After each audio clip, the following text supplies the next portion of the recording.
Hi, I'm Jill. I'm a dollhouse miniaturist of 30 years, and I started this channel to show people how I meet miniature dollhouse challenges. So let's go and see what I'm up to today. Today I did a whole lot of different little things. I couldn't sit down and do anything big because I had a lot of personal stuff to do, but I did make these swags. Now I made those on the cry cut machine, or the Cricut machine. And so in the next two stills, it'll show you having cut them out and not pushed them through, and then painting them while they're still in the sheet, and then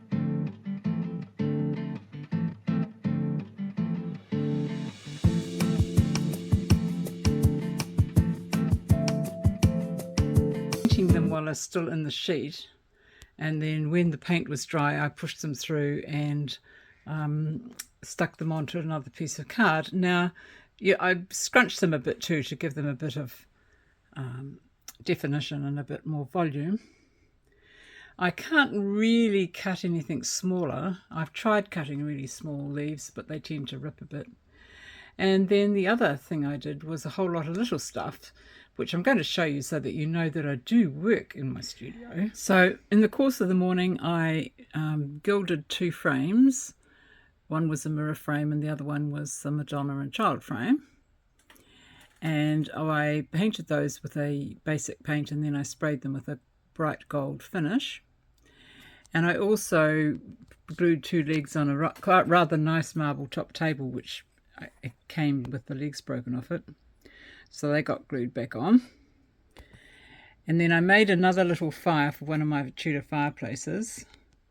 And now this has got red straws through it, and I'll put the LEDs into those and they'll shine up through all the glue gun stuff that I've painted, and hopefully that'll look really cherry.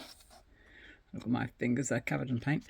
And then I refurbished a little Yule log which I made. I'll put on somebody's table. I'm going to make a few of these. That's all made from Fimo, and some of that greenery, that sort of greenery, which I'm going to make some more swags. And so I also did another chandelier. I sort of refined my design so that I can take the wires into the central tube and then up the tube so they won't show. So I've got another one of those to do. And then my electrician decided that he liked white lights in the chandeliers, which means that I've got to remove my chandelier and remove the kitchen light and change the LEDs to white. So I'm going to look at how I'm going to do that now and see if there's a way I can do it without having to dismantle the house every time you want to change a bulb, which I think is really important, or else things are going to be very difficult. So there we go. This was my day. I did take Dulcie up for lunch. It was my anniversary of my dad's death, Friday the 13th. Not always a very good date, but you never forget it. And it was also their wedding anniversary, so it is a bit poignant. So we always make an effort to take Mum out for lunch, and my sister sends the flowers and we make a fuss. And we celebrate my dad's life. So that's what we've been doing today as well. So tomorrow I'll be doing my big dismantle on my Tudor house to try and change my light bulbs, and we'll see you then. That'll be interesting. It'll be interesting to see if I look sane. So I shall see you then.